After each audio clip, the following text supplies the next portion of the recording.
ಇದು ಪರಿಮಳ ಭವನ ಅಂತೆಲ್ಲ ಹೇಳಿದರು. ನನಗೂ ಸ್ವಲ್ಪ ಪರಿಮಳ ಅಂದರೆ ಸ್ವಲ್ಪ ಹೆಸರು ಬಹಳ ಪ್ರೀತಿ ಇದು. ನನ್ನ ಹೆಂಡತಿ ಹೆಸರು ಪರಿಮಳ. 43 ವರ್ಷಗಳಿಂದ ಪರಿಮಳ ನನ್ನ ಜೊತೆಗಿದೆ. ಆದ್ದರಿಂದ ಈ ಕಾರ್ಯಕ್ರಮದಲ್ಲಿ ಮಾತಾಡುವಾಗ ನನಗೊಂಚೂರು ಹೆದರಿಕೆ ಆದದ್ದೇನು ಅಂದರೆ, ವಾಲ್ಮೀಕಿ ಕಂಡ ರಾಮ ಅಂತ ಮಾತಾಡಬೇಕು ಅಂತ ಹೇಳಿದರು. ನನಗೊಂದು ಅನಿಸಿದ್ದು, ರಾಮ ಎಷ್ಟು ದೊಡ್ಡವನೋ ಅವನಷ್ಟು ದೊಡ್ಡವನನ್ನು ಮಾಡೋದಕ್ಕೆ ವಾಲ್ಮೀಕಿಗಳು ಅಷ್ಟೇ ದೊಡ್ಡವರು ಅಂತ. ವಾಲ್ಮೀಕಿಗಳು ಬರೀದೆ ಹೋಗಿದ್ದರೆ ಏನಾಗ್ತಿತ್ತು? ಅದಕ್ಕೆ ಹೇಳ್ತಾರೆ, ಅದರಿಂದ ವಾಲ್ಮೀಕಿಗಳು ಬರೆದಿಟ್ಟು ಸಮಕಾಲೀನರು, ರಾಮನನ್ನು ಕಂಡವರು. ಯಾಕಂದರೆ ಯಾವಾಗಲೂ ವ್ಯಕ್ತಿಯಿಂದ ಬಹಳ ದೂರ ನಿಂತು ನೋಡಿದಾಗ ವಸ್ತುತಃ ವಿಷಯ ಬೇರೆ, ಅದು ಇತಿಹಾಸ ಆಗೋ ರೀತಿಯೇ ಬೇರೆ. ಭಾಳ ಚಂದದ ಮಾತದು, ತಾವು ನಂಬಲಿಕ್ಕಿಲ್ಲ. ಇನ್ನೊಂದು 100 ವರ್ಷ ಹೋದರೆ ಬಹುಶಃ ಜನ ಗಾಂಧಿದು ಅಬ್ದುಲ್ ಕಲಾಂ ದೇವಸ್ಥಾನ ಕಟ್ಟಿದ್ರೆ. ಯಾಕಂದರೆ ಈಗಿರುವಂಥ ವ್ಯಕ್ತಿತ್ವ ಅವ್ರ ಹತ್ತಿರದಿಂದ ಕಂಡವ್ರು ಬೇರೆ, ಕಾಣದೇ ಇದ್ದವ್ರು ಬರೆದಂಥದ್ದು ಬೇರೆ ಆಗುತ್ತೆ. ಆದರೆ ವಾಲ್ಮೀಕಿಗೆ ಯಾಕೆ ಸತ್ಯ ಬರ್ತದೆ ಅಂತಂದರೆ, ವಾಲ್ಮೀಕಿ ಆ ಕಾಲಕ್ಕಿದ್ದವರು, ರಾಮನನ್ನು ಕಂಡವರು. ಆದ್ದರಿಂದ ವಾಲ್ಮೀಕಿ ರಾಮಾಯಣಕ್ಕೆ ಇರುವಂಥ ಶಕ್ತಿ ಇನ್ಯಾವ ರಾಮಾಯಣಕ್ಕೂ ಇರೋಕ್ಕೆ ಸಾಧ್ಯ ಇಲ್ಲ ಅಂತ ನಾನು ಕಡೆ ಬರೆದಿದ್ದೆ ಎಲ್ಲೋ. ವಾಲ್ಮೀಕಿ ರಾಮಾಯಣ ಶಾಸ್ತ್ರ ಗ್ರಂಥ ಅಲ್ಲ, ಅದು ಸುಂದರ ಕಾವ್ಯ. ಅದು ನಾನು ಕೆಲವು ಮಾತುಗಳನ್ನು ಹಾಕ್ಕೊಂಡು ಬಂದಿದ್ದೀನಿ, ಯಾಕಂದರೆ ಪೂರ್ತಿ ಹೇಳೋಕೆ ಆಗೋದಿಲ್ಲ ಅಂದಾಗ ನಮ್ಮ ಕನಕದಾಸರು ಬರೆದಂಥ ಒಂದು ಪದ್ಯ. ಎನ್ನ ಕಂದ ಹಳ್ಳಿಯ ಹನುಮ ಚೆನ್ನಾಗೈದಾರ ಲಕ್ಷ್ಮಣ ದೇವರು ಅಂತ ಹಾಡು. ಸೀತೆಯನ್ನು ಹುಡ್ಕೊಂಡು ಆಂಜನೇಯ ಅಲ್ಲಿ ಹೋದ.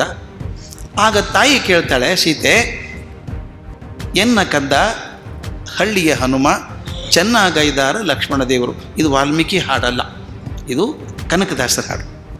ಗಮನಿಸಬೇಕು. 10 ತಿಂಗಳು ಅಶೋಕವನದಲ್ಲಿ ಇದ್ದಾಳೆ ಆಕೆ, ರಾಮನ ಚಿಂತೆಯಲ್ಲೇ ಇದ್ದಾಳೆ.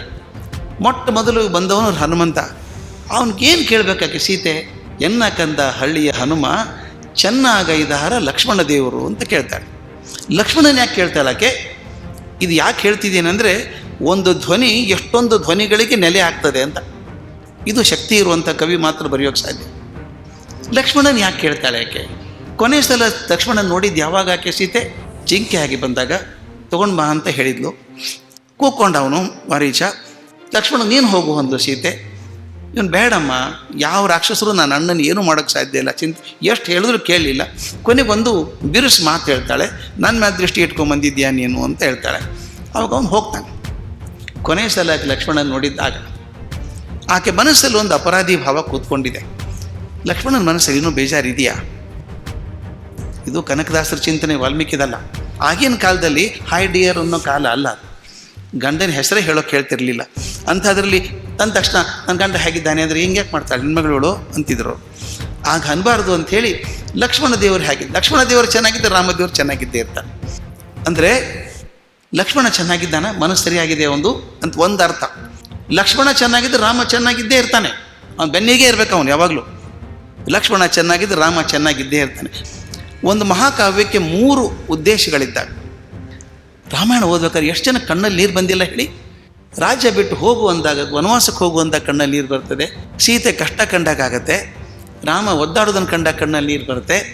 2ನೇದು ಜೀವನ ದರ್ಶನ ಅಂತ. ಮೊದಲು ರಸಸೃಷ್ಟಿ ಮೊದಲೇದ್ದು, 2ನೇದು ಜೀವನ ದರ್ಶನ, 3ನೇದು ಜೀವೋತ್ಕರ್ಷ ಅಂತ.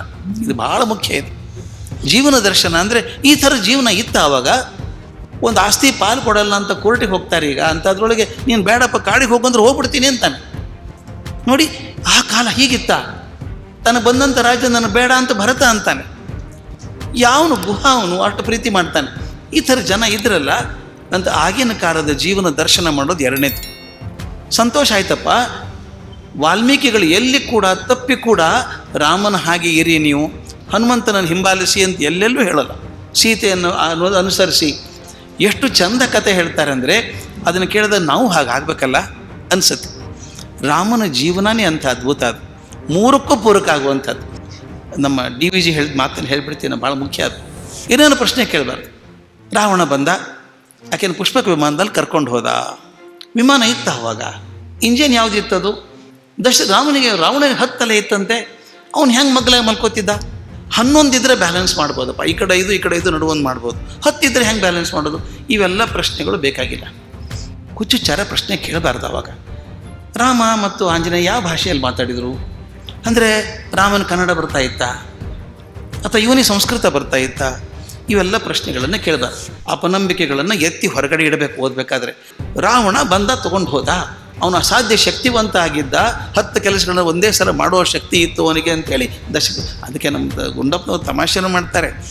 ರಾವಣನು ದಶಶಿರವದೇಂ ನರನು ಶತಶಿರನು. ರಾವಣನ 10 ತಲೆ ಇತ್ತು ಅಂತ ದುಃಖ ಸಂತೋಷ ಪಡಬೇಡ, ಆಶ್ಚರ್ಯ ಪಡಬೇಡ್ರಪ್ಪ. ಮನುಷ್ಯನಿಗೆ 100 ತಲೆ ಇದೆ, ರಾವಣನ ಪಾಪ 10 ಇತ್ತಂತೆ. ನಮ್ಮ 100 ಇದ್ದಾಗ ಆಫೀಸಲ್ಲಿದ್ದಾಗ ಹುಲಿ ಹಾಕ್ತೇನೆ, ಮನೆಗೆ ಬಂದಾಗ ಇಲಿ ಹಾಕ್ತೇನೆ, ಎಲ್ಲನೂ ಹಾಕ್ತೀವಲ್ಲ. 2 ದೃಷ್ಟಿಗಳಿದ್ದಾವೆ ರಾಮಾಯಣದೊಳಗೆ. 2 ಮಹಾವಿಷ್ಣು ರಾಮನಾಗಿ ಬಂದ, ಪರಮಾತ್ಮನೇ ಬಂದುಬಿಟ್ಟ ಅಂದರೆ ನಮಗೇನೂ ಚಿಂತೆನೇ ಇಲ್ಲ. ರಾವಣನ ಹೊಡೆದ ಆಶ್ಚರ್ಯ ಇಲ್ಲ. ನನ್ನ ಮೊಮ್ಮಗಳ ಪ್ರಶ್ನೆ ಕೇಳಿದ್ಲು, ಮತ್ತು ಮಹಾವಿಷ್ಣು ಇಲ್ಲಿ ತನಕ ಯಾಕೆ ಬರಬೇಕಾಗಿತ್ತು? ಅಲ್ಲಿಂದ ಚಕ್ರ ಬಿಟ್ಟರೆ ಸತ್ತು ಹೋಗ್ತಿರ್ಲಿಲ್ವ ರಾವಣ? ಕರೆಕ್ಟ್ ಅದು ಕೇಳೋದು.